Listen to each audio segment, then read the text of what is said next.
The lord. మన ప్రియ ప్రభు రక్షకుడైన యేసుక్రీస్తు పేరిట మీ అందరికీ దీవెనలు శుభములు కలుగును గాక. ఈరోజు దేవుని వాక్యము రోమీలకు రాసిన పత్రిక 5వ అధ్యాయము 8వ వచనాన్ని ధ్యానం చేసుకుందాం. అయితే దేవుడు మన ఎడల తన ప్రేమను వెల్లడిపరచుచున్నాడు. ఎట్లనగా మనం ఇంకనూ పాపులమై ఉండగానే క్రీస్తు మన కొరకు చనిపోయెను. ఆమేన్. ప్రియమైన దేవుని బిడ్డలారా, ఎంతటి గొప్ప ప్రేమ అండి ఇది. మరి ఈ లోకమంతా మనము వెతికినప్పటికి కూడా ఇలాంటి ప్రేమను మనము ఎక్కడ కూడా పొందలేము. ఎందుకంటే ఈ లోకంలో మనము ఎవరైనా ప్రేమించినప్పుడు లేదా వారు మనలను ప్రేమించినప్పుడు అది ఎలాంటి ప్రేమైనా, ఎవరి మధ్య ఉండేటువంటి ప్రేమైనా కూడా ఏదో ఒక రకమైనటువంటి ఒక చిన్న స్వార్థము దాగి ఉంటుంది అందులో. కానీ మన దేవుడైనటువంటి యేసుక్రీస్తు ప్రేమ స్వచ్ఛమైన ప్రేమ, నిస్వార్థమైన ప్రేమ.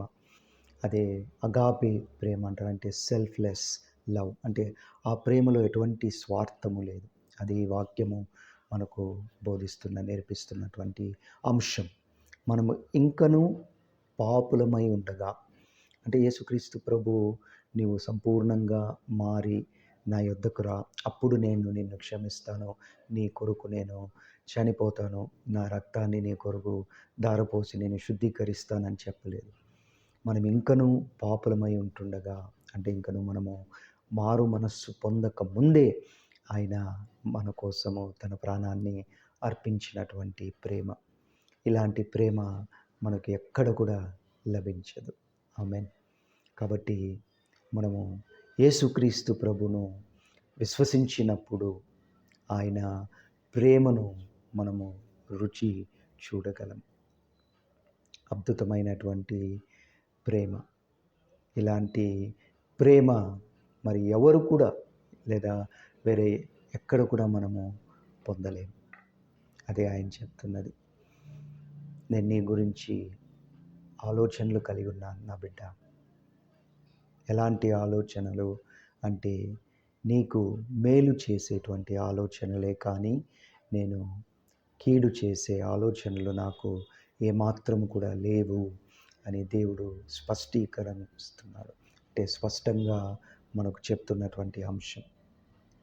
కాబట్టి ప్రియమైన దేవుని బిడ్డలారా, ఒకవేళ నీవు ఈ లోకములో ఎవరినైనా ప్రేమించి లేదా మోసపోయినావేమో, అలాంటి ప్రేమను ఎదురు చూస్తున్నావేమో, అలాంటి ప్రేమ నీకు లభించేది కేవలము దేవుని వద్ద మాత్రమే.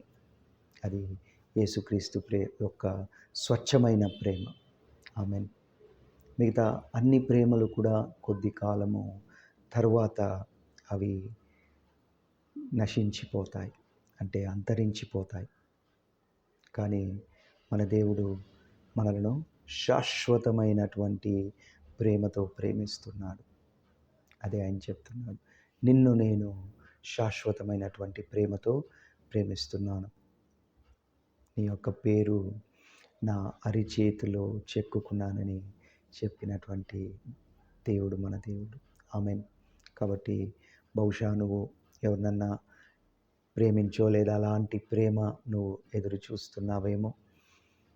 ఈ లోకంలో నిజమైనటువంటి ప్రేమ మనకు దొరికేది దేవుని యొద్ద నుండే. అది మనల్ని ఎంతగో ప్రేమించి మన కొరకు ప్రాణాలను అర్పించినటువంటి యేసుక్రీస్తు ప్రభు యొద్ద నుండి మనకు అలాంటి నిజమైన నిస్వార్థమైన ప్రేమ లభిస్తుంది. ఆమేన్. అందుకే దేవుని వాక్యం ఏం చెప్తుందంటే ఆయన ప్రేమ నుండి మనల్ని ఏది కూడా వేరు చేయపరచలేదు.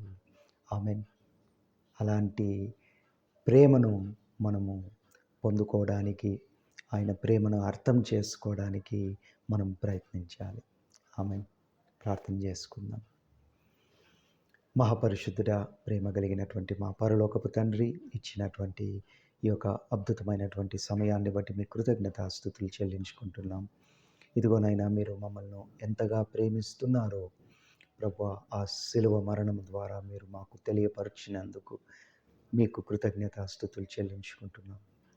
ప్రభా మేము ఇంకను నాయనా పాపులమై ఉంటుండగా మా నిమిత్తం మీరు మీ యొక్క ప్రాణాలను అర్పించి మమ్మల్ని క్షమించి ప్రభా మీ యొక్క నాయన పాపరహితమైనటువంటి రక్తము ద్వారా మమ్మల్ని శుద్ధీకరించినందుకు మీ కృతజ్ఞతాస్తుతులు. ప్రభా మీ యందు విశ్వాసం ఉంచిన ప్రతి ఒక్కరికి కూడా నాయన నిత్య జీవాన్ని నేను అనుగ్రహిస్తానని వాగ్దానం చేసినటువంటి దేవుడు మీరు. ఇదిగో ప్రభువా నాయన ఈ ప్రోగ్రాం వీక్షిస్తున్నటువంటి ప్రతి దేవుని బిడ్డను కూడా మీ చేతకు అప్పగిస్తున్నాం. ఎవరైనా ప్రభువా ఈ లోకపరమైనటువంటి ప్రేమలను ఆశించి నైనా వారు నిరాశ చెందినారేమో, వారిని ప్రభువా జ్ఞాపకం చేసుకోండి, వారిని ఓదార్చండి, వారిని దీవించండి. ప్రతి విధమైనటువంటి బంధకాల నుండి విడిపించాల్సిందిగా ప్రార్థిస్తున్నాం. మరొకసారి ప్రభువా ఇచ్చినటువంటి గొప్ప ఘనమైన అవకాశాన్ని బట్టి మీకు కృతజ్ఞతాస్తుతులు చెల్లించుకుంటూ యేసుక్రీస్తు అత్యంత ఘనమైన అతి పరిశుద్ధమైన నామంన ప్రార్థించి వేడుకుంటున్నాము స్వామి. Amen. Thank you for watching, my dear brothers and sisters in Christ. God bless you.